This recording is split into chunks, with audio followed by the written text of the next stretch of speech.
In this guide, you'll learn how to combine photos together on iPhone. Let's get started. You'll need to launch this app, Shortcuts. This is the default app in your device. In case you cannot find it, launch your app store, search for this app and download it. Now launch it, then click on this plus option given at the top right. Now click on the option Use Shortcut and rename it. I'm gonna rename it as Combine Pics. After you do that, now search for the action, select Photos. Once the option appears, click on that. Now click on this arrow and toggle on for the option Select Multiple. Then search for the next action, that is Combine Photos. Click on it. Then click on the option Horizontally.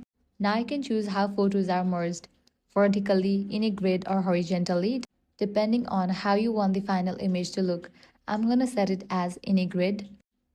Now search for another action, that is Save to Photos. And just with that, you have created a shortcut. Now what you want to do is click on the shortcut. Your gallery will open up. Select the pictures that you want to combine and click on the tick mark icon.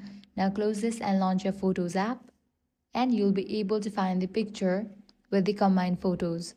From now on, simply tap Shortcut, select the photos you want to combine, tap Add, and your iPhone will instantly merge them and save the final image to your Photos library. And that's it. If this guide was helpful, do not forget to like, share, and subscribe.